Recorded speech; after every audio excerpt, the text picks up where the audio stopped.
Forgive my interruption. Do not apologize, my son. Father Tobias Whitaker is always happy to teach mortals about the incoming Armageddon. I am Dr. Jonathan Reed, and I just have a few questions. A scientist? You are much more lost than I thought, my son.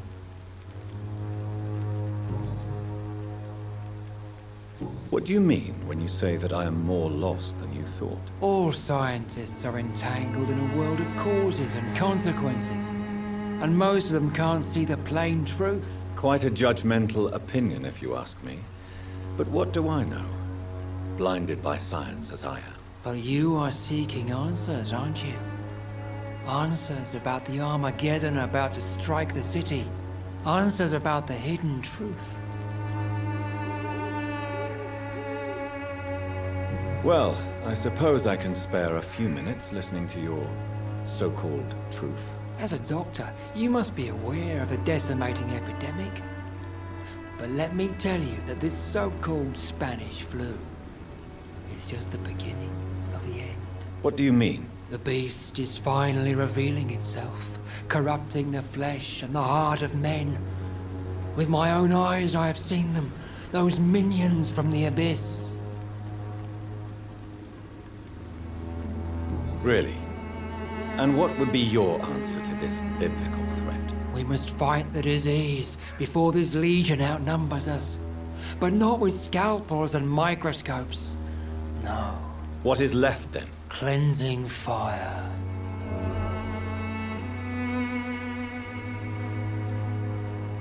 Tell me, Tobias, what exactly is your plan concerning the cleansing of this city? God will recognize his own.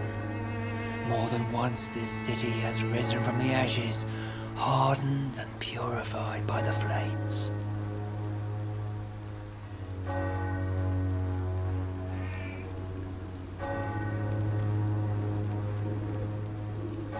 Fire is just the instinctive answer of a caveman facing something he does not understand. This is the 20th century. Your lack of faith is predictable. But my task is to convince rational minds like yours to see the light. This is God's will. You're mad and dangerous. You're nothing but a soulless butcher. A small-time Torquemada. The Savonarola of Whitechapel. My son, if you think salvation is a free gift, go listen to the lies of that pompous fool, Joseph. Joseph, a fool? Vicar Larrabee of St. Mary's Church. While he continues preaching his fraudulent redemption, more and more people die in the streets.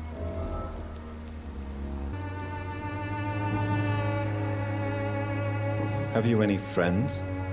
Any family left in these terrible times? No. But I have a disciple I see as my son. He is so devoted. I sent him to preach the good word in the heart of this corrupted city.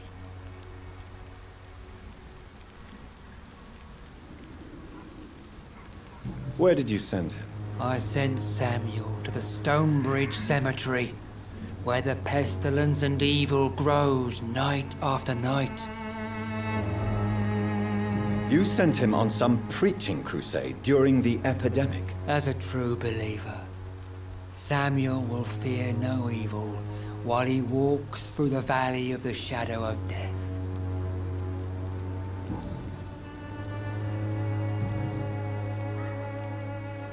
Do you know Nurse Dorothy Crane from the Pembroke Hospital?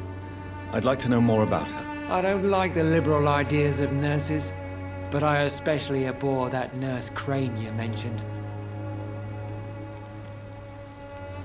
Why do you hate Nurse Crane more than other nurses? Before coming to London, she was a member of the communist resistance in our country. That's what happens when you let a woman get involved in politics.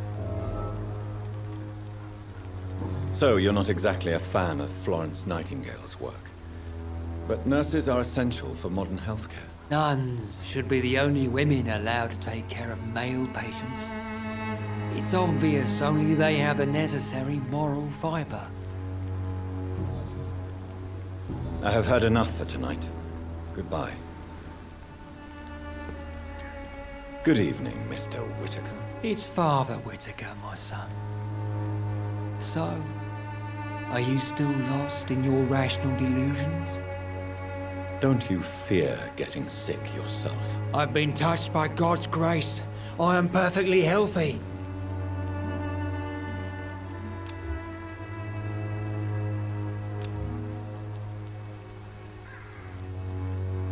I have had enough for tonight. Goodbye.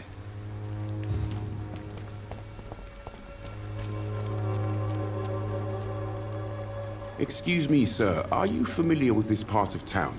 Name's Clayton Darby, reporter. Sorry, I'm new to Whitechapel. But perhaps you could help me since you're a journalist. My name is Jonathan Reed. Dr. Reed, the famous surgeon. I'll gladly help if I'm able, sir.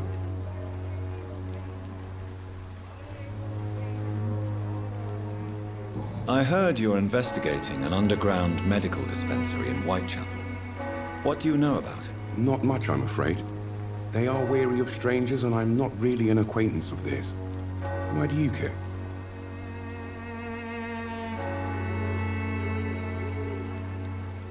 I'm a doctor, Mr. Darby.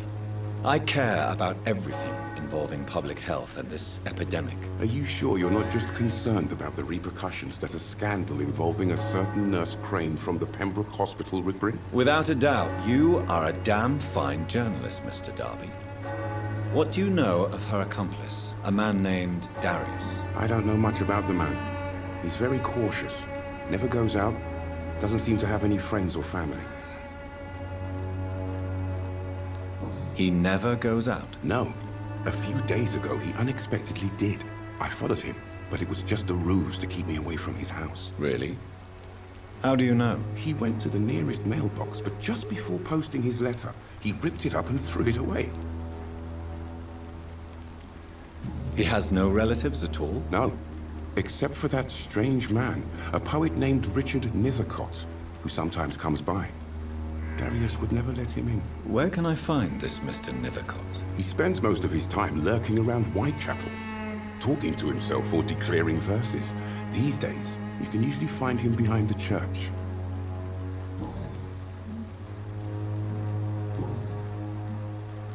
Why are the newspapers keeping silent about the Spanish influenza? It's as though none of you care. There's a war going on. People shouldn't be demoralized by news of deadly diseases.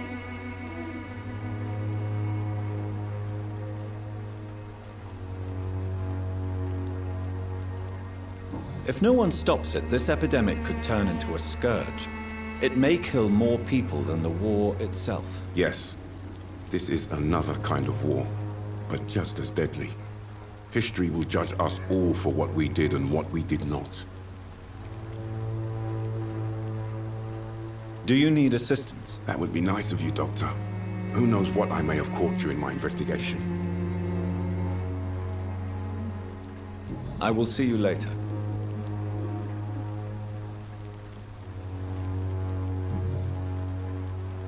Have you any idea of the danger you face in these streets at night? I've had to run and hide more than once from frenzied mobs incensed by the fever.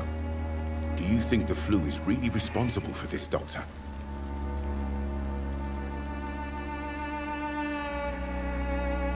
I must confess, some of my rational views have been shaken by recent events. I'll remember to stay away from the district's roughest streets then. What is a journalist doing in this borough after sunset? He goes where none of his colleagues would dare to go, to inform the country. So you risk your life to reveal the truth.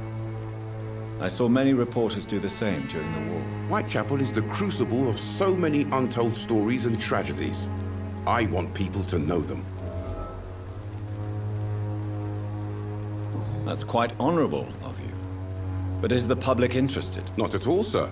And that's why I'm an independent journalist, hoping to sell some stories. Goodbye, Mr. Darby. Farewell.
Morbidity can breathe its own beauty and grace. Whitechapel is not just disease, desertion, and despair.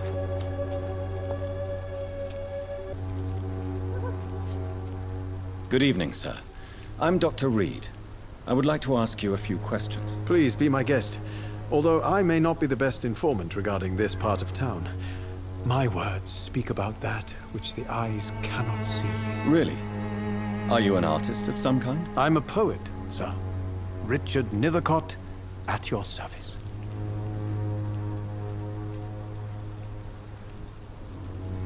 May I ask you a few questions about the district? Extraordinary part of town, is it not? I'll be glad to help you, if I can.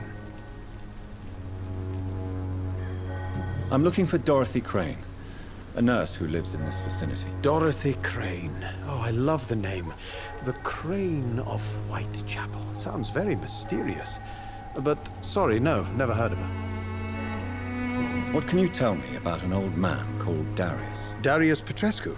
Yes, I know him. At first, I thought he was only a small publisher. I invited him to publish my work, but his reaction was pretty clear. Not interested in your talent? Darius is an old political activist who takes delight in printing tracts and lampoons. Those communist activities only require mediocre writing skills.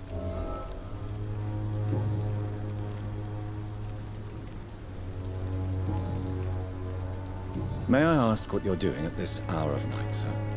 Do you live here? Not at all. I'm just enjoying the pleasure of a quiet walk. Though night talks are always preferable, if you ask me. Especially with strangers. But are you not afraid of the epidemic? Oh, why should I? I see some equity in the Spanish flu. No flesh should be saved, say the scriptures. Good or evil, rich or poor, all are equal in the eyes of the flu. If you say so. But as a physician in a time of epidemic, I must caution you to avoid unnecessary exposure, sir. Thank you, Doctor. But we both know the seeker of truth has to go boldly where the weak dare not. What are your thoughts on the terrible situation in this city? Terrible, you say? No. Of course, the death of so many innocents is a tragedy. But the scourge has not been all bad for the city. Oh, no, sir. What are you talking about? Do you remember London before the flu? Noisy, cacophonic, quiet nowhere to be found. And now, listen to this oddly peaceful silence.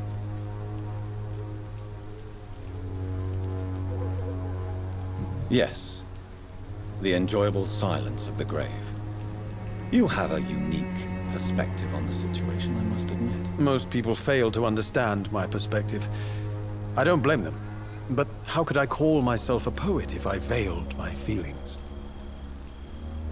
Are you aware that your life could be in danger in this part of town? But this is where I must be to feel the real beat of the city. I had to come, see it for myself, alone.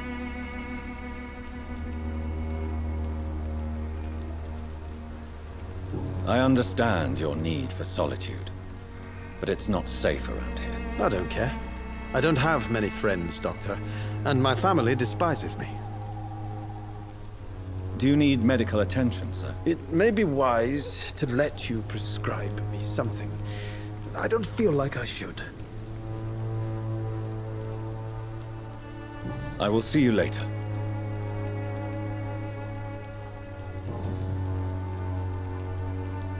Are you aware that your life could be in danger in this part of town? But this is where I must be to feel the real beat of the city. I had to come, see it for myself, alone. If some misfortune came upon you, who would be here to help you? Well, you for a start, my dear Doctor.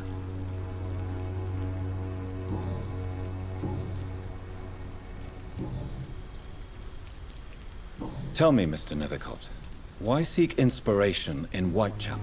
The place is not beautiful per se, but how to explain it? Stirring and challenging.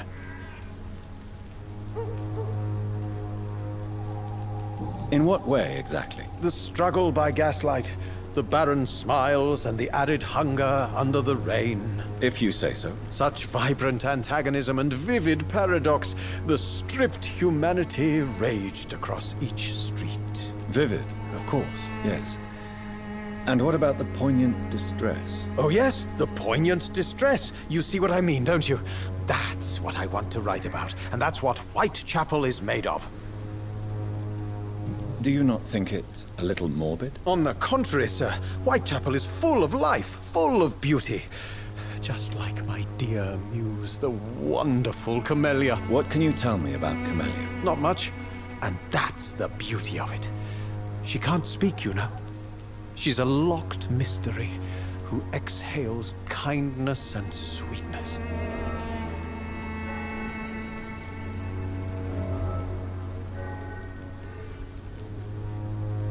And have you ever tried to learn more about her? Where she lives? How she survives? Whom she may know? Maybe I prefer she remains an enigma. Reality can be so dull, don't you think? Perhaps you're just afraid to find out the truth about your muse. One day, perhaps, I'll ask her to come with me. But will she still be my wild flower of Whitechapel if she moves uptown?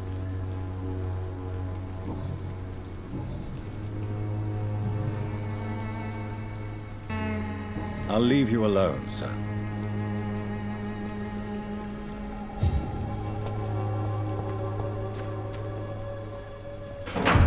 Oh, come on.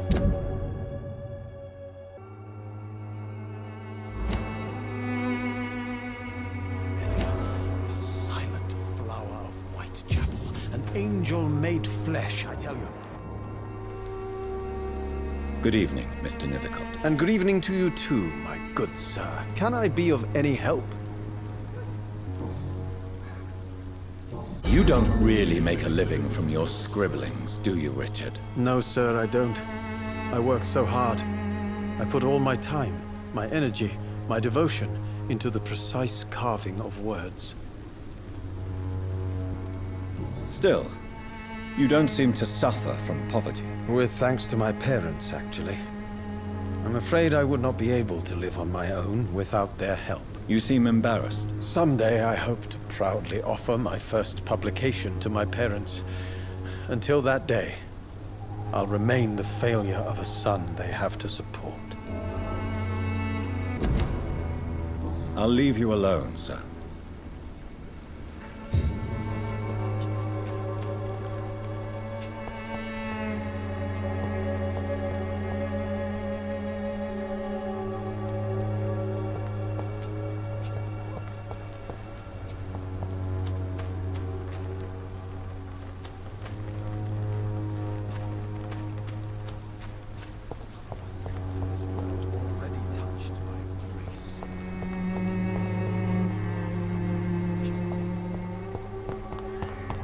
Morbidity can breathe its own beauty and grace. Whitechapel is not just disease, desertion.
You are blinded by your false faith, imprisoned by your daily routine.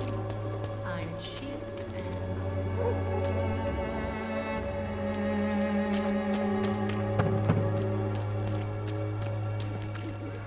and... Don't be shy, handsome.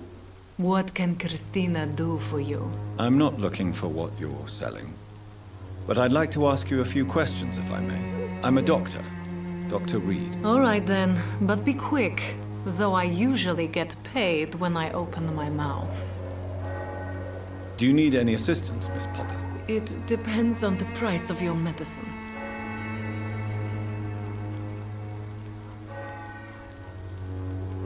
I will see you later. Christina, have you been examined? I don't like doctors or hospitals.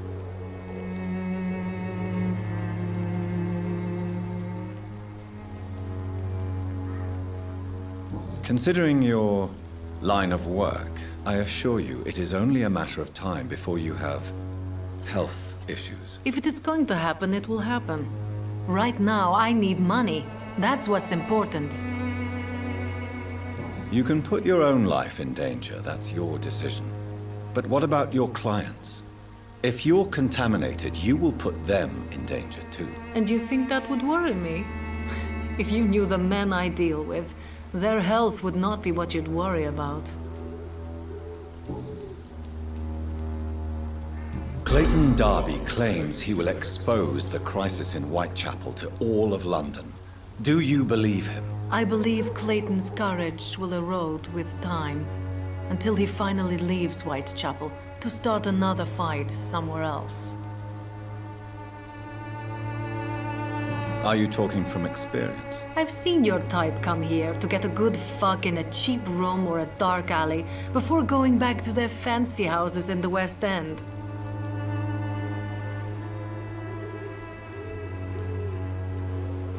Why this skepticism? How can you speak about starvation if you've never been hungry?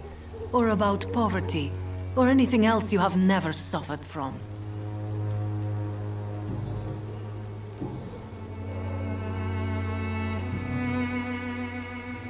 Tell me about yourself. Are you joking with me? People don't usually come to see me for conversation. I have no interest in your work. I am, however, curious as to what led you into this career. Short story. The war, exile, and England. This country is not especially welcoming. I've been refused many jobs because of where I am from. I had few options left.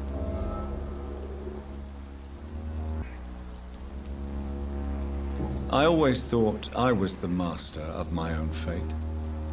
But now I know we don't always have control over our lives. I don't judge you. You know, this money is not only for me. I have good reasons to need this money quickly, but it is not your concern, Doctor.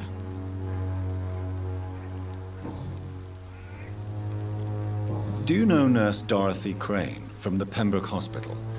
Anything you can tell me about her would be helpful. I don't know her, but I know her name is Dorothea Crăciunescu. She came from Romania like me and many others. You seem to respect her. Dorothea helps the sick people of Whitechapel. Everyone should respect that. Goodbye, miss. Take care of yourself as best you can.